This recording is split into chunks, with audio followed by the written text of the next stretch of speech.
Hello and welcome to my newest video. Today I'm going to take a quick first look at CryptoDungeons. Now, what is CryptoDungeons, or what does it want to be? It wants to be the first RPG, as you can see here from the screen, with this kind of pixelated graphic style on the Ethereum blockchain. If I try to make some kind of comparison, I think it's quite similar to Ethercraft, and what is quite interesting is that it has already released a lot of these features that Ethercraft apparently, in my opinion, kind of struggles, or at least considering how long Ethercraft has been out or trying to introduce real gameplay. This game already has stepped up the game to some degree and showed that you can relatively easily implement some sort of gameplay. I understand that Ethercraft has a more complex way of doing things and wants to do it in a more fleshed out way and release it once the gameplay can actually be played. But I think CryptoDungeons already shows how such a game can be played and how, or basically where the road leads us to in the long run for these type of RPGs, role-playing games on the Ethereum blockchain. Now, as you can already see here from the screen, from the official website, it's basically going to be browser-based.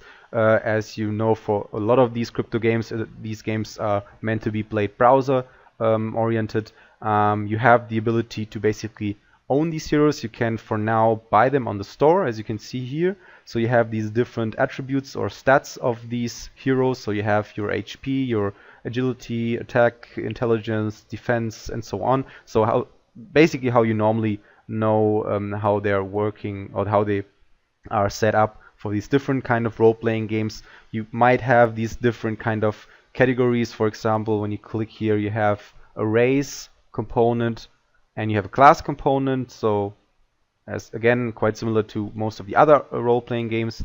And you have these stars that basically show how strong the character is. So probably the 4-star hero is stronger than a 3-star hero, but obviously at least from when it comes to the store, the official store of the game, for now they try to introduce these heroes and they also set them up for a fixed price. So the 4-star heroes go for around 0.04 Ethereum right now.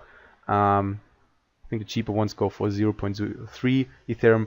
Apparently the developer have talked about starting at a price of 0.01 Ethereum. So right now that would be roughly around $5 to $6, so not too high of an entry price. So just to get a higher player base started and just interested in this kind of Ethereum game. Then you have these auction house, so you can also buy these different heroes. As you can see here, I think these colored names indicate what kind of rarity the heroes are. I don't know how it works exactly. For example, this one is the rarest one and costs around 6 Ethereum. I think that's a little bit overpriced. I don't know if it has been set by the market or someone, an actual player, bought it and then tries to resell it for a higher price. Basically, I don't know how it works exactly. And also what's really important right now, the game is only available on the Robson testnet, so you can't actually spend real Ethereum right now. I don't know if they have already set a release date until when it is going to be released on the mainnet, so you can actually invest with real Ethereum. But I think that's only going to be a couple of weeks max until they actually release it. I think for now they just want to test these different implemented features of this game and also specifically gameplay. And what is gameplay basic in this game? So you have these heroes, then you can send them on missions as you know them from a few of the other RPGs. Again, this is just going to be a transaction based, so obviously you try to interact with the smart contract. I think this is going to work completely on chain. So for example, you have a hero, you can then send him off for a transaction gas price into Fence Marsh. The mission duration is 10 minutes, so it's going to the hero is going to come back after 10 minutes, and you have these possible drops to gain. And these drops, then again, I think it says here on the front page, these items can have a different, basically a large variety of different items, and you can craft with them. You can then sell them on the marketplace, as you can see here. So you can build your way to victory, as they stated on the website. Crafting is the most enjoyable feature, and our strategy is to increase the number of recipes over time and control the item level of the crafted item. So yeah, they're basically trying to develop their game economy from scratch. So people buy these heroes. They kind of, the price of these heroes determine the value increase of this game.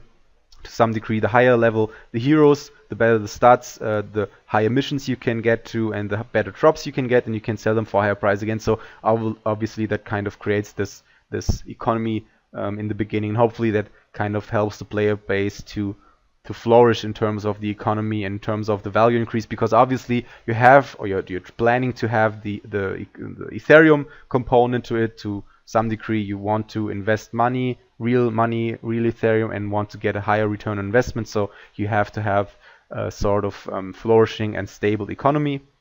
Other than that, I'm going to post a link to the video, a link to the website in the video description. I'm also going to post, there's actually an already introduced Wikipedia page, so Wikia. You can also go on there, check it out, and get some more information when a lot of information is not, at least for the information you can't get out of the website. I'm also going to post a link to the official Medium page of the developer of CryptoDungeons, so you can get some more information there. And again, as I always do, or most of the time try to do, I'm going to post a link to the official Discord in this video, under this video in the description, so you can check it out yourself, talk to the developer, and talk to the community just to get a better feel for it and get a better understanding of the game. Just try to find out if it's the right thing for you. Do you think this is an interesting game you want to invest in once the game is released on the mainnet? Other than that, as always, please don't take this video as financial advice. Please be careful with your Ethereum investment. Always only invest as much as you can afford to lose. And other than that, check it out yourself. And also, as always, leave a comment below. Tell me what you think about this game. Do you think it's quite similar to Ethercraft? Do you think it has already accomplished something that Ethercraft continues on promising basically and hasn't delivered on yet? Do you think this game will be a cheap version of Ethercraft? Do you think it has some advantage to, compared to other online RPGs, or at least RPGs that try to establish themselves as the first or the front runner for crypto games? Leave a like if you liked the video, and hope you enjoyed it. See you next time. Bye.